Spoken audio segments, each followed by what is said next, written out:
अस्सलाम वालेकुम, मैं हूं शाहजेब खानजादा। सुप्रीम कोर्ट ने आज नैब ऑर्डिनेंस में जून और अगस्त 2022 में पीडीएम हुकूमत की तरफ से की गई तमाम तरामीम बहाल कर दी हैं।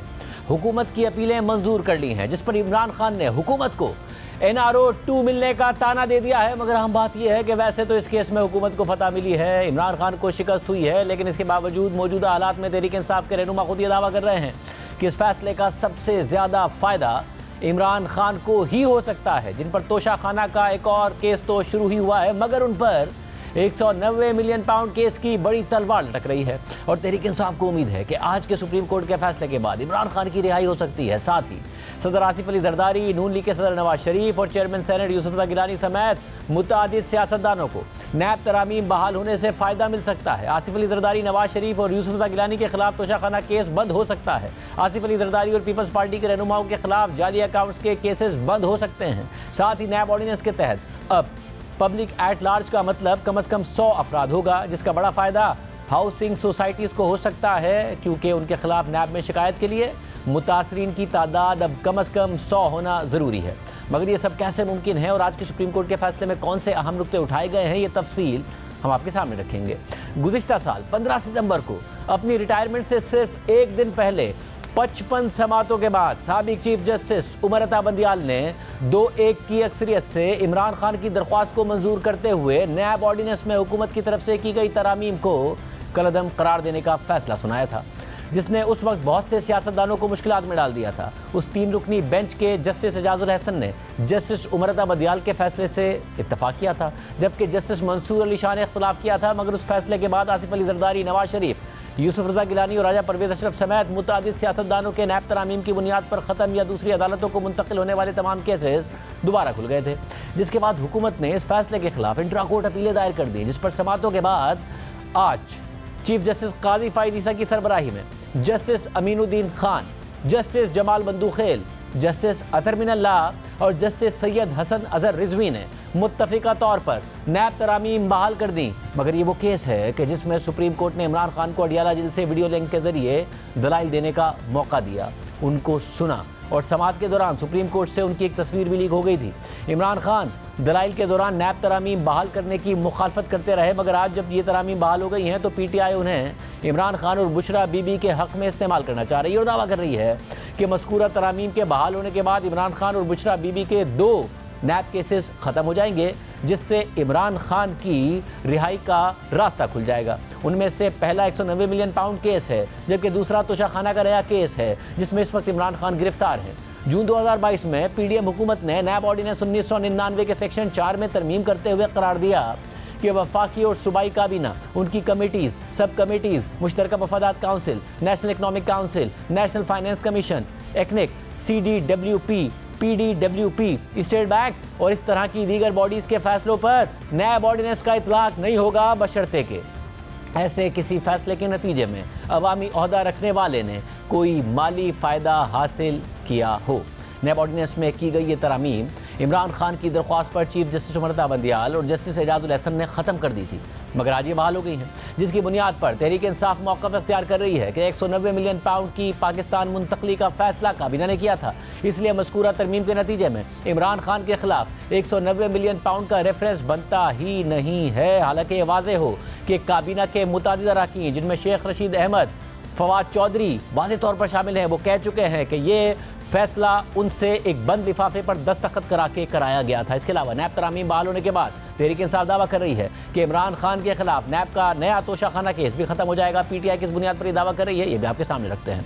अगस्त 2022 में पीडीएम हुकूमत ने नैब ऑर्डिनेंस 1999 में कई तरामीम की, जिनमें से एक तरमीम ऑर्डिनेंस के सेक्शन 5 में की गई, जिसके मुताबिक जिन केसेस में 50 करोड़ रुपए से कम मालियत की माली बेज़ाब्ती का इल्ज़ाम हो, वो केसेस नैब के दायरे अख्तियार में नहीं आएंगे, बल्कि दूसरे इदारे ऐसे केसेस की तफ्तीश करेंगे। नैब ऑर्डिनेंस में की गई ये तरमीम भी इमरान खान की दरख्वास्त पर चीफ जस्टिस उमर अता बंदियाल और जस्टिस एजाजुल हसन ने ख़त्म कर दी थी, मगर आज ये भी बहाल हो गई है, जिसकी बुनियाद पर तहरीक इंसाफ मौक़िफ़ इख्तियार कर रही है कि इमरान खान के खिलाफ तोशाखाना का नया नैब केस खत्म हो जाएगा, क्योंकि इस केस में इमरान खान पर कौमी खजाने को 3 करोड़ रुपए से जायद यानी 50 करोड़ रुपए से बहुत कम का नुकसान पहुंचाने का इल्जाम है। तहरीक इंसाफ के चेयरमैन बैरिस्टर गौहर खान ने आज इन दोनों केसेस के हवाले से बात करते हुए कहा कि हमें 2 फायदे हुए हैं। तोशाखाना केस में 3.5 या 4 करोड़ का इल्जाम है, वो अब नहीं चलाया जा सकता, और अलकादिर केस में भी नहीं चल सकता क्योंकि इसमें जाती मफाद शामिल नहीं। सुप्रीम कोर्ट का फैसला है, सुप्रीम कोर्ट ने कानून को देखना है, ये फाइनल हो गया है। हमें 2 फायदे इसके हुए। एक तो ये जो तोशाखाना 2 है उसमें तकरीबन 3.5-4 करोड़ की गेन का एलिगेशन थी, तो वो केस नहीं चल सकता। अलकादर वाला केस भी नहीं चल सकता क्योंकि इसमें पर्सनल गेन नहीं है। जबकि ज़राए के मुताबिक तहरीक इंसाफ की कोर कमेटी ने आज के सुप्रीम कोर्ट के फैसले के तनाजुर में इमरान खान और बुशरा बीबी के केसेस के लिए दरख्वास्त दायर करने पर गौर भी किया है। अब आपके सामने सुप्रीम कोर्ट का नैब तरामीम बहाल करने का आज का फैसला रखते हैं, जो चीफ जस्टिस की सरबराही में 5 रुकनी बेंच ने मुत्तफिका तौर पर सुनाया है, जिसे चीफ जस्टिस ने खुद तहरीर किया है और जिसमें साबिक चीफ जस्टिस उमर बंदियाल पर कड़ी तनकीद भी की गई है। ताहम ये वाज़ेह रहे कि बेंच के रुकन जस्टिस अतर मिनल्लाह ने आज सुनाए गए फैसले के नतीजे से तो इत्तफाक किया है, मगर फैसले की वजूहात से इख्तलाफ करते हुए अपना एक अलहदा नोट लिखा है। चीफ जस्टिस काजी फाइजा के तहरीर करदा फैसले के मुताबिक NAB ordinance army chief general Pervez Musharraf के ज़बरदस्ती इक़्तिदार में आने के 34 दिन बाद बनाया गया था। उन्होंने आईनी और जमहूरी निज़ाम को नज़रअंदाज करते हुए अपने आप को कानून साजी और एग्जीक्यूटिव के अख्तियारात से नवाजा और आला अदालतों के उन तमाम जजेस को हटा दिया जिन्होंने उनके इक़्तिदार पर कब्जे की हिमायत नहीं की थी। इस ऑर्डिनेंस को बनाने का मकसद इसके इब्तिदाइये में मौजूद है जो कहता है कि करप्शन और करप्ट प्रैक्टिसेस का खात्मा, उन प्रैक्टिसेस में मुलविस अफराद का एहतसाब करना, अलबत्ता वो सियासतदान जो परवेज़ मुशर्रफ के पास आए या जिन्होंने उनकी स्पॉन्सर की गई पार्टी को ज्वाइन किया, उन्हें बरी कर दिया गया। जिस तरीके से इस ऑर्डिनेंस को इस्तेमाल किया गया या जिस तरीके से उन्हें नज़रअंदाज किया गया, उससे ये तासुर आम हुआ कि ये ऑर्डिनेंस सिर्फ सियासी इंतकाम और पॉलिटिकल इंजीनियरिंग के लिए एक आला है। फैसले के मुताबिक नैब ऑर्डिनेंस में एक तरमीम 22 जून 2022 को की गई, फिर दूसरी तरमीम 12 अगस्त 2022 को की गई और फिर 29 मई 2023 को नैब एक्ट 2023 के जरिए तीसरी तरमीम की गई। जब हमने दरख्वास्त सुनी तो उस वक्त नैब की तीसरी तरमीम फील्ड में मौजूद थी। इस तरमीम के आने तक इमरान खान की तरफ से चैलेंज की गई दोनों तरामीम पर 6 समातें भी हो चुकी थी, लेकिन फिर भी कलअदम करार दिए गए फैसले से इस तीसरी तरमीम का मामला हल नहीं हुआ और इससे एक बेतरतीबी की सूरत हाल पैदा हो गई। ये तीसरी तरमीम कोड ऑफ क्रिमिनल प्रोसीजर 1898 के सेक्शन 231 और 350 से मुताल्लिक थी और ऑर्डिनेंस के सेक्शन 36 के बारे में जो दीगर अदालतों के सामने समातों और ट्रायल के हवाले से थी। इस ऑर्डिनेंस में की गई तरामीम के खिलाफ मिस्टर इमरान खान नियाजी ने सीनियर एडवोकेट ख्वाजा हारिस अहमद के जरिए दरख्वास्त दायर कर दी। रजिस्ट्रार ने इस दरख्वास्त के काबिल समाअत होने पर सवाल उठा दिया, लेकिन मिस्टर नियाजी ने अपने वकील के जरिए रजिस्ट्रार के ऑर्डर को चैलेंज करते हुए चैम्बर अपील दायर कर दी, जिसको जस्टिस एजाजुल एहसन ने सुना और फिर 6 जुलाई 2022 को फैसला सुनाया कि यह अपील काबिल समाअत है। फिर इस दरख्वास्त को सुनने के लिए अदालत ने 19 जुलाई 2022 की तारीख दी, जिसके लिए नोटिस भी जारी किए गए और फिर कई समातों के बाद 15 सितंबर 2023 को इस दरख्वास्त पर फैसला सुना दिया था। इस फैसले के खिलाफ इंट्रा कोर्ट अपीलें 2023 में ही जमा करवा दी गई थीं। जब इस हवाले से नोटिस जारी किए गए तो मिस्टर इमरान खान नियाजी ने कोई वकील ना करने का फैसला किया और बताया कि वो इस मामले पर अपनी नुमाइंदगी खुद करेंगे। जब उनकी दरख्वास्त सुनी जा रही थी तो उस वक्त मिस्टर नियाजी की नुमाइंदगी 13 वकला कर रहे थे, लेकिन इसके बावजूद 30 मई 2024 के ऑर्डर में उनकी इस दरख्वास्त को मान लिया गया कि वो अपनी नुमाइंदगी खुद करेंगे, जबकि इससे पहले 14 मई 2024 को हमने पहले ही ख्वाजा हारिस को मिस्टर इमरान खान नियाजी की नुमाइंदगी करने के लिए मुकर्रर कर दिया था और रियासत को हिदायत भी कर दी थी कि वो उनकी फ़ीस अदा करें, लेकिन सीनियर एडवोकेट ख्वाजा हारिस ने रियासत से किसी भी किस्म की फ़ीस लेने से मना करते हुए मिस्टर इमरान खान नियाजी की नुमाइंदगी के लिए हामी भर ली थी। इस दरख्वास्त के ज़ेर इल्तवा होने के दौरान ही 21 अप्रैल 2023 को supreme court practice and procedure act बनाया गया। इस एक्ट में दर्ज था कि आइन की तशरीह करने वाले तमाम केसेस की समाअत सुप्रीम कोर्ट के 5 से कम जजेस नहीं सुनेंगे। दरख्वास्त में दर्ज था कि नैब ऑर्डिनेंस में की गई तरामीम आइन के खिलाफ हैं, इसका तयन करने के लिए आइन की तशरीह ज़रूरी थी। इस दरख्वास्त को सुनने वाले जज जस्टिस मंसूर अली शाह ने 18 अगस्त 2023 को अपनी राय भी दी कि इस दरख्वास्त पर मज़ीद समाअत तभी की जाए कि जब अदालत प्रैक्टिस एंड प्रोसीजर एक्ट से मुताल्लिक फैसला कर ले। प्रैक्टिस एंड प्रोसीजर एक्ट के सेक्शन 4(2) के अलावा जो आर्टिकल 183(3) के तहत सुने गए केसेस पर अपील का हक देता है, उसे इस अदालत ने आइन के मुताबिक करार दिया था। इस एक्ट में सुप्रीम कोर्ट के बेंचेस की तश्कील का मैकेनिज्म दिया गया था, जिसको एक प्रोसीजरल मामला भी समझा जा सकता है। अलबत्ता उस एक्ट के सेक्शन 4 में दर्ज किया गया था कि जहां पर आइनी दफात की तशरीह का मामला हो तो उसको सुप्रीम कोर्ट के कम अज़ कम 5 जजेस पर मुश्तमिल बेंच सुने। अलबत्ता नैब तरामीम से मुतालिक दरख्वास्त को 3 रुकनी बेंच ने सुना, जो कि इस एक्ट के, इस कानून के खिलाफ है। सुप्रीम कोर्ट के फैसले के मुताबिक जब पटिशन ज़ेर इल्तवा थी तो इसका फैसला होने से तकरीबन 5 माह पहले प्रैक्टिस एंड प्रोसीजर एक्ट नाफिज कर दिया गया था। दरख्वास्त की समाअत करने वाले जजेस की तवज्जो खास तौर पर उस कानून की तरफ मबजूल कराई गई जिसके तहत दरख्वास्त की समाअत सुप्रीम कोर्ट के कम से कम 5 जजों के जरिए की जानी चाहिए थी, लेकिन चीफ जस्टिस उमरता बदियाल और जस्टिस एजाजुल हसन के जारी करदा 29 अगस्त 2023 के हुक्म के जरिए इस एतराज को मुस्तरद कर दिया गया। तहम इस हवाले से जमा कराई गई दरख्वास्त को बगैर सुने छोड़ दिया गया। जस्टिस सैयद मंसूर अली शाह का यह कहना दुरुस्त था कि एक्ट के निफाज के बाद 3 रुकनी बेंच की तरफ से दरख्वास्त की समाअत नहीं हो सकती थी। अगर जस्टिस मंसूर अली शाह खुद को बेंच से अलग कर लेते तो उस वक्त बाकी 2 जजेस की तरफ से दरख्वास्त की समाअत नहीं हो सकती थी और ना ही उनकी तरफ से इसका फैसला हो सकता था। फैसले के मुताबिक कलअदम फैसला सुनाने वाले जजेस यानी चीफ जस्टिस उमरता बंदियाल और जस्टिस एजाजुल हसन भी उस बेंच का हिस्सा थे जिसने इब्तिदाई तौर पर उन आईनी दरख्वास्तों की समाअत की थी जिनके जरिए बाद में एक्ट बनने वाले बिल को चैलेंज किया गया था और बेंच ने इसके निफाज को मुअत्तल कर दिया था। इसके बाद मज़कूरा दरख्वास्तों को समाअत के लिए मुकर्रर ही नहीं किया गया, जो कि इस अदालत के तरीक़ाकार के खिलाफ है, क्योंकि एक बार केस की समाअत शुरू होने के बाद उसे रोका नहीं जा सकता और ख़ास तौर पर जब ऐसा करने की कोई वजह भी ना हो। ताहम जिन दरख्वास्तों के जरिए प्रैक्टिस एंड प्रोसीजर एक्ट को चैलेंज किया गया था वो अगले 100 दिनों तक समाअत के लिए मुकर्रर ही नहीं की गई और उनकी अगली समाअत मौजूदा चीफ जस्टिस के ओहदा संभालने के बाद 18 सितंबर 2023 को की गई थी। प्रैक्टिस एंड प्रोसीजर एक्ट के सेक्शन 4(2) के अलावा एक्ट की चैलेंज की गई बाकी शिकों को अदालत ने मुस्तरद कर दिया था।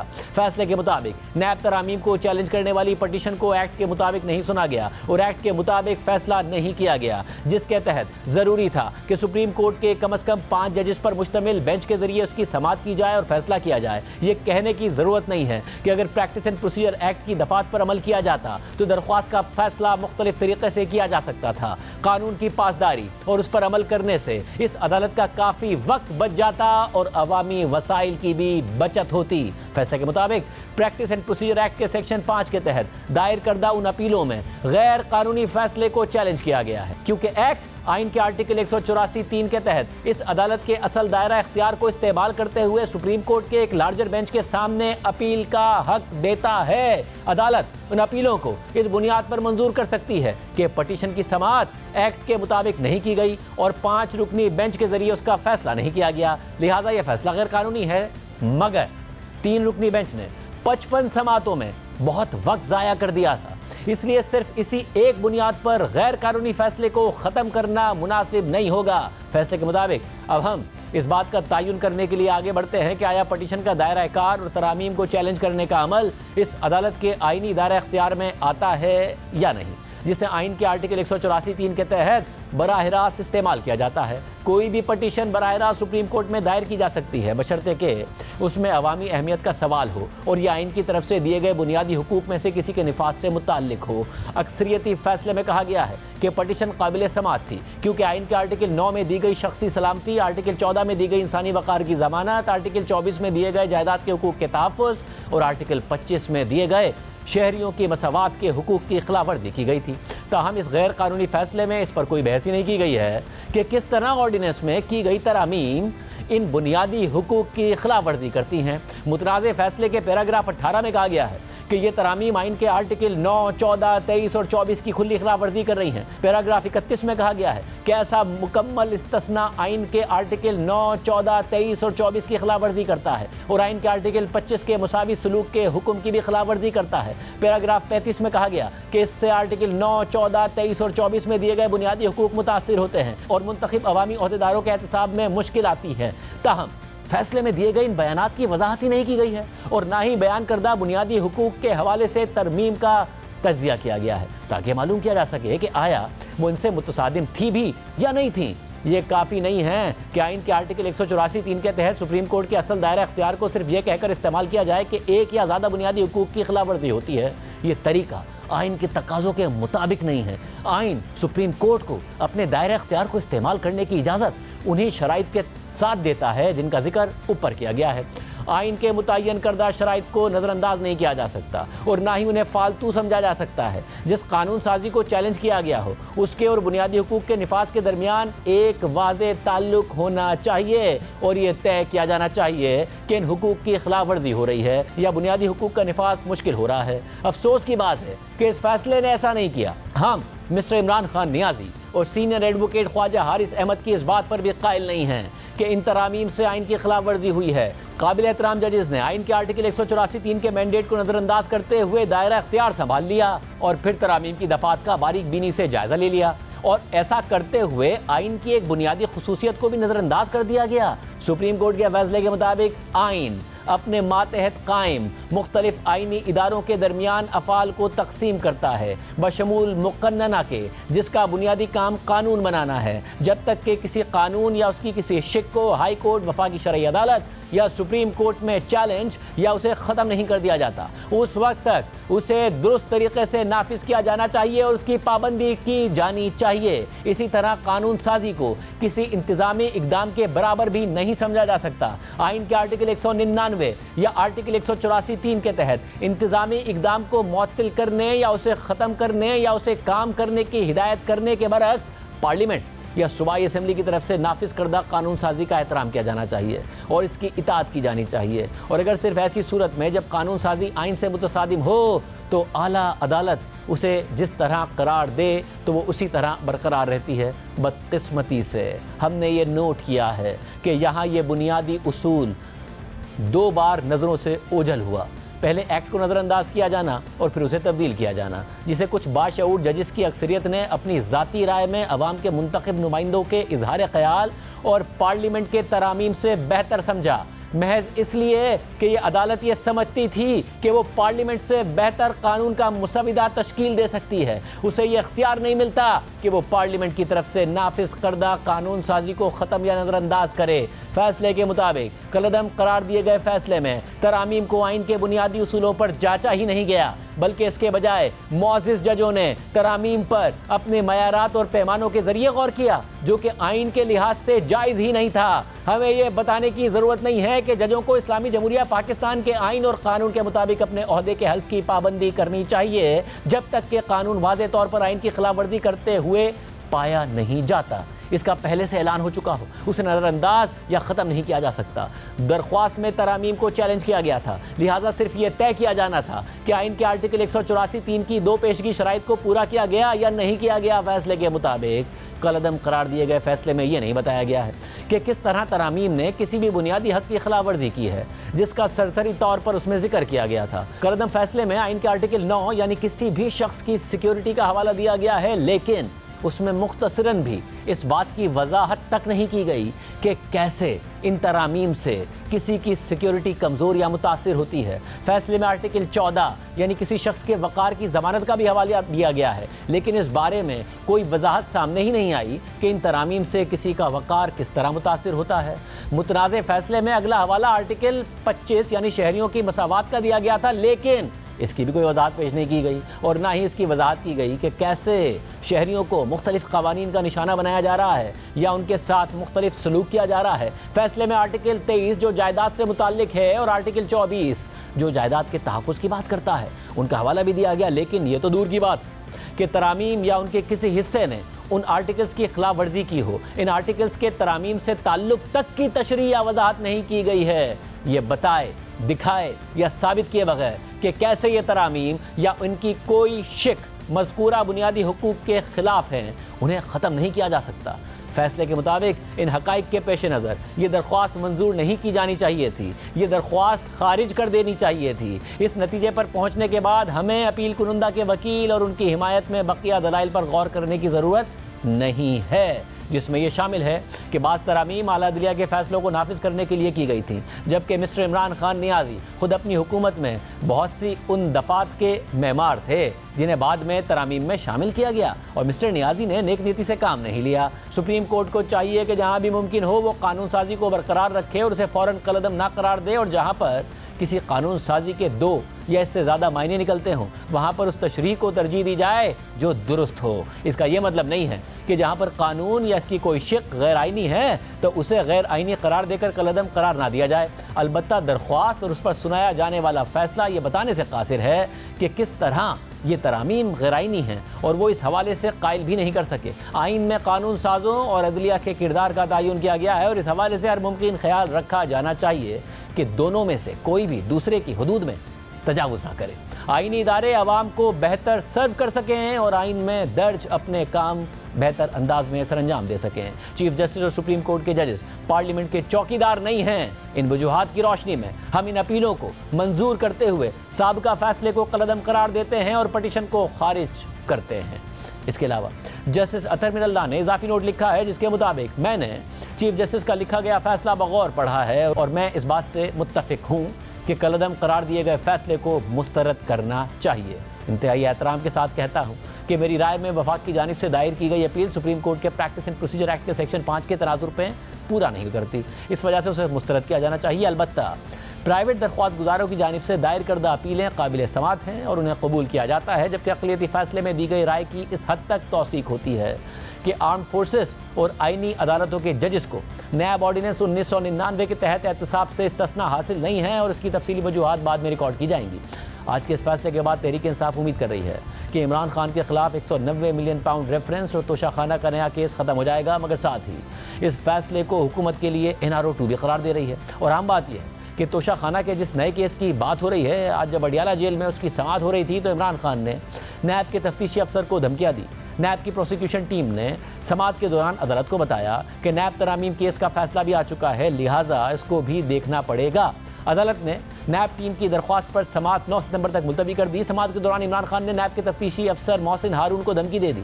इमरान खान अपनी नशिस्त से उठकर नैब के तफ्तीशी अफसर के पास आए और उनसे कहा कि तुमने जो केसेस बनाए हैं इनकी वजह से मेरी बीवी जेल में है, जब बाहर निकलूंगा तो तुम्हें और चेयरमैन नैब को नहीं छोड़ूंगा, रिहा होते ही तुम दोनों को मैं अदालत लेकर जाऊंगा। जी न्यूज़ के नुमाइंदे शबीर डार के मुताबिक नैब तफ्तीशी अफसर इससे पहले भी 4 मरतबा मीडिया को इमरान खान की धमकियों के बारे में बता चुके हैं। इसके अलावा आज इमरान खान ने अडियाला जेल में सहाफ़ियों से गुफ्तगू भी की।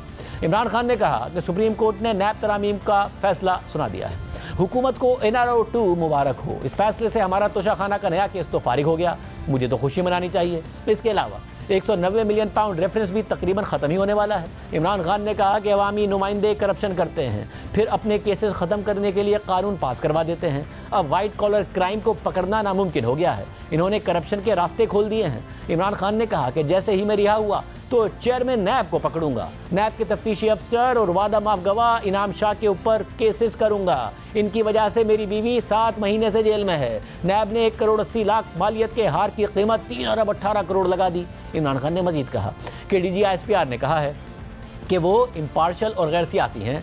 फ़ौज अगर अब गैर सियासी हो गई है तो ये मुल्क के लिए अच्छी बात है। गैर सियासी कहने से नहीं, अमाल से होते हैं। अगर ये कह रहे हैं कि हम हमेशा गैर सियासी थे तो इससे बड़ी गलत बयानी कोई नहीं हो सकती। अगर ये गैर सियासी हैं तो मेजर और कर्नल का जेल में क्या काम है? 8 फरवरी को किसने धांधली करवाई? मैं आज इनसे अपील करता हूँ, खुदा के लिए गैर सियासी हो जाओ, मुल्क तबाही के रिहाने पर है। 9 मई की CCTV फुटेज इनके पास हैं, वो सामने लाएँ।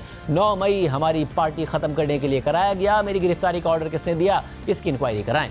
इमरान खान ने कहा कि ये मुझे जनरल फैज़ हमीद से डरा रहे हैं। जनरल फैज़ हमीद जब भी मिलने आता था वो जनरल बाजवा की इजाज़त से आता था। ISI चीफ आर्मी चीफ के मातहत होता है। जनरल बाजवा को ट्रायल से बाहर रखा हुआ है क्योंकि रजीम चेंज उसने किया था। जनरल बाजवा को इंक्वायरी से क्यों बाहर रखा गया है? जनरल बाजवा के बगैर जनरल फैज़ हमीद का ट्रायल बदनीयती पर मबनी है। जनरल बाजवा को ट्रायल में शामिल किया गया तो सारे भेद खुल जाएंगे। मुल्क तबाही की तरफ जा रहा है, कर्जे बढ़ते जा रहे हैं। नैब तरामीम बहाल करने के आज के फैसले पर जहां इमरान खान हुकूमत को NRO 2 मिलने का दावा कर रहे हैं तो साथ ही अपने खिलाफ 190 मिलियन पाउंड रेफरेंस और नया तोशाखाना रेफरेंस पर फारिग होने का भी बयानिया बना रहे हैं। इमरान खान को आज के फैसले के तनाजुर में क्या रिलीफ मिल सकता है, इस हवाले से बात करेंगे। हमारे साथ मौजूद होंगे माहिर कानून और नैब के साबिक स्पेशल प्रोसिक्यूटर इमरान शफीक। लेकिन एक ब्रेक के बाद दोबारा खुशामदीद नाजरीन। आज इमरान खान सुप्रीम कोर्ट के फैसले पर NRO 2 की मुबारकबाद भी दे रहे हैं हुकूमत को, मगर साथ ही ये भी कह रहे हैं कि 190 मिलियन पाउंड केस फारिग हो गया।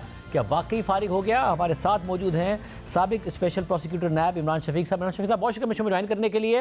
वो कह रहे हैं कि कैबिनेट का फैसला था, कैबिनेट के फैसले के तहत हुआ, ज़ाती मैंने कोई फ़ायदा नहीं लिया तो इसलिए ये केस तो फारिग हो गया। आपको लगता है 190 मिलियन पाउंड केस वाकई फारिग हो गया आज के फैसले के बाद? नहीं खानदादा साहब, मेरा ऐसा ख्याल नहीं है। आज के फैसले का कोई असर मुझे नहीं लगता कि इमरान खान साहब के 190 बिलियन पाउंड के केस पर होगा।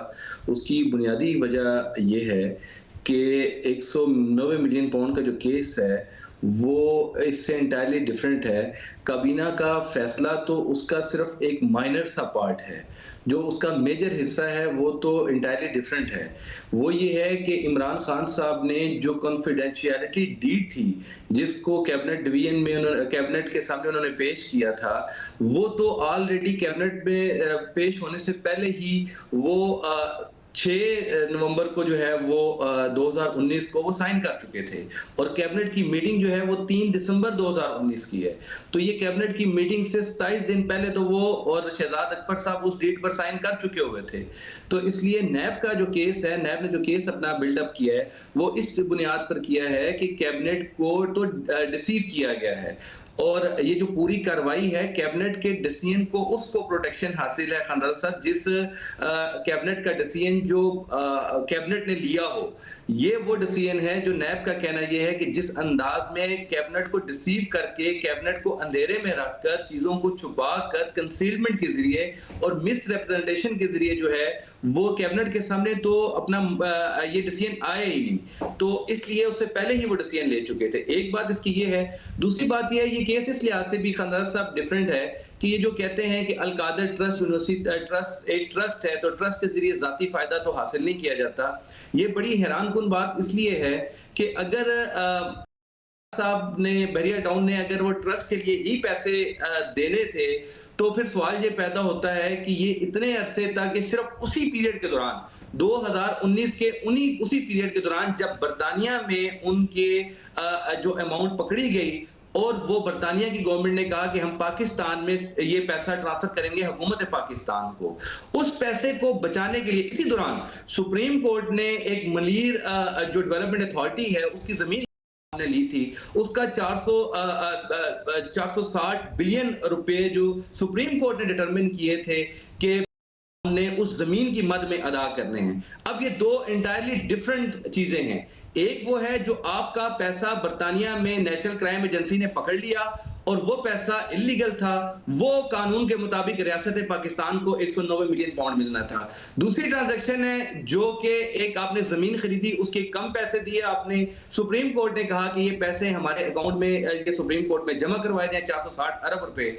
ये काम ये किया गया कि वो जो 460 अरब रुपए जब बरतानिया से 190 मिलियन पाउंड जो आने थे वो सुप्रीम कोर्ट के अकाउंट में इस कॉन्फिडेंशियलिटी डीड के तहत, जिसमें account number supreme court of Pakistan का देकर वो पैसा सुप्रीम कोर्ट ऑफ पाकिस्तान में ट्रांसफर किया गया, ना कि वो स्टेट बैंक ऑफ पाकिस्तान में। इसके लिए सुप्रीम कोर्ट ऑफ पाकिस्तान ने जब वो पैसे वापस किए तो बड़ा खूबसूरत सा लफ्ज उसके लिए इस्तेमाल किया कि रॉबिंग पीटर टू पे पॉल, कि आपने जो है वो अहमद की पगड़ी और महमूद के सर, ये उर्दू में इसको इस्तेमाल किया जाता है कि आपने वो पैसा जो सुप्रीम कोर्ट ऑफ पाकिस्तान में उस मलीर डेवलपमेंट अथॉरिटी का जो पैसा आना था जमीन की, वो पैसा आपने सुप्रीम कोर्ट को नहीं दिया, सुप्रीम कोर्ट को आप बरतानिया से हासिल होने वाली रकम आपने ट्रांसफर कर दी। और ये कहते हैं हमने अल-कादर ट्रस्ट, ये बड़ी अहम बात है कि सुप्रीम कोर्ट वो पैसे वापस भी कर चुकी है कि इस अकाउंट में वो नहीं आ सकते थे और वापस भी कर चुकी है। बट अब ये जो प्ली है कि जी जाती फायदा थोड़ी हुआ, अगर करोड़ों रुपए बिजनेस टाइकून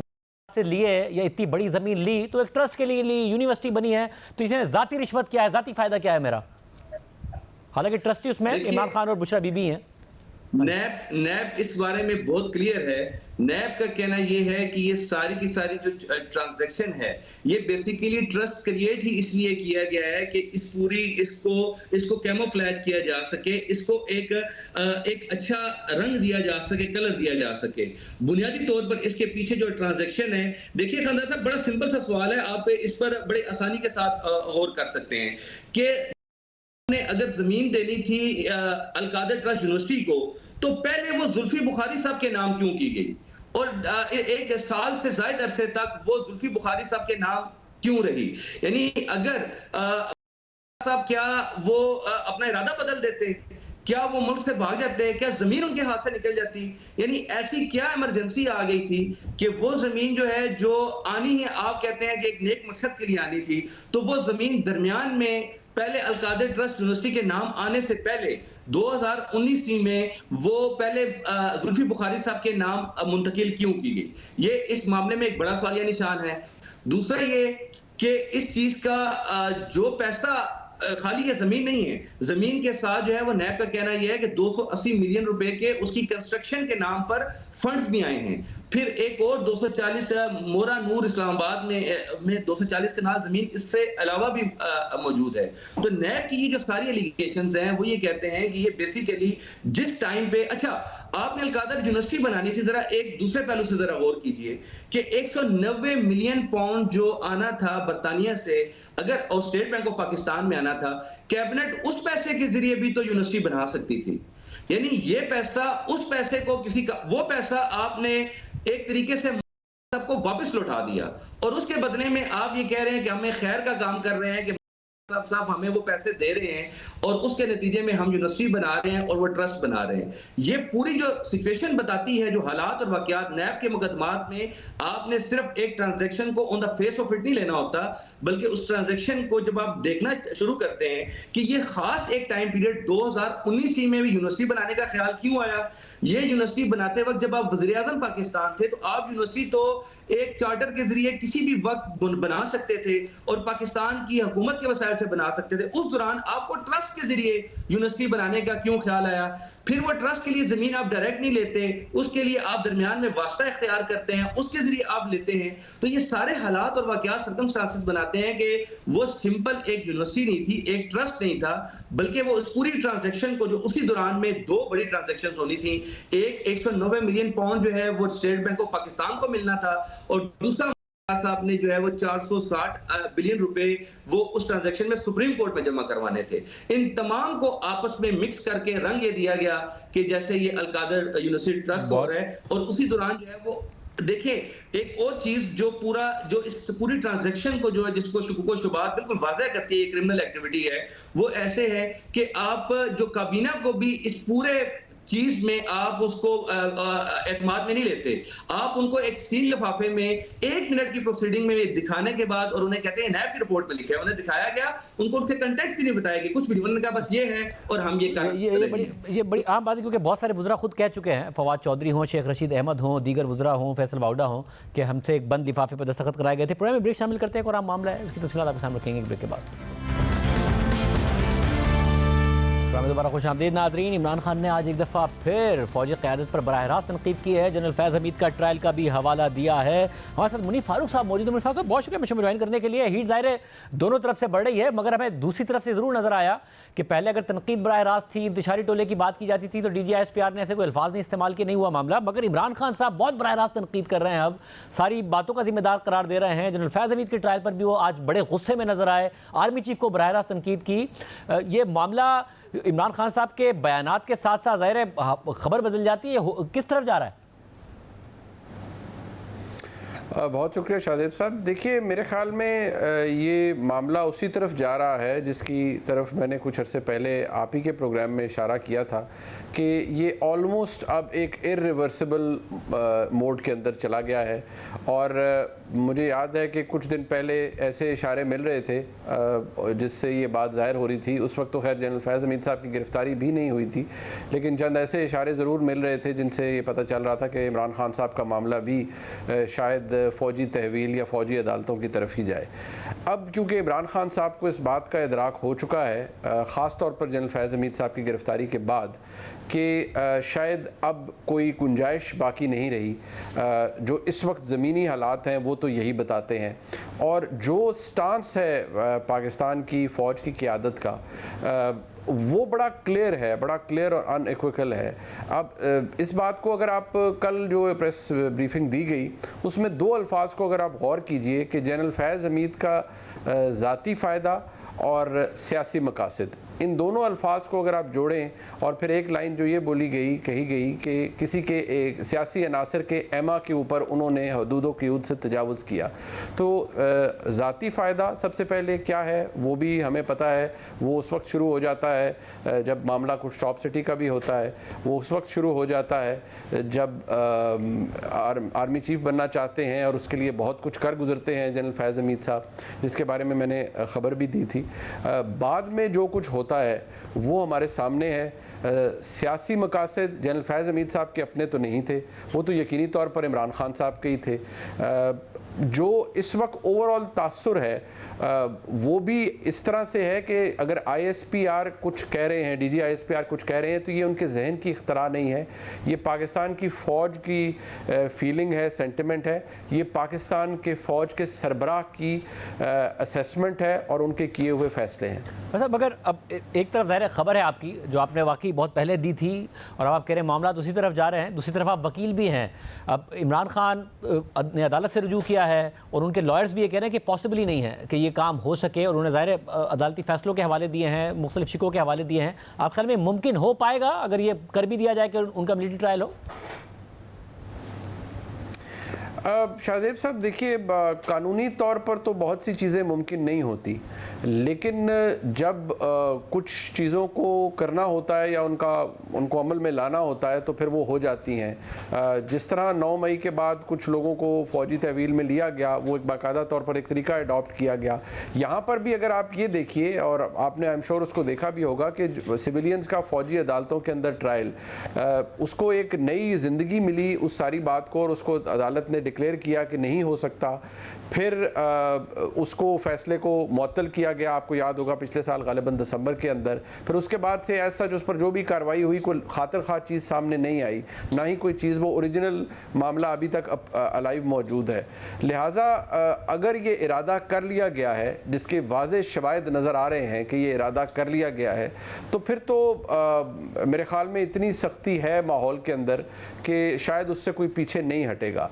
अब ये किस हद तक मुमकिन होता है, क्या ये अमल में लाया जा सकता है या नहीं, क्योंकि देखिए इस पूरे मामले में जो चीज़ बिल्कुल छुपी हुई है वो है शवाहिद, वो है एविडेंस।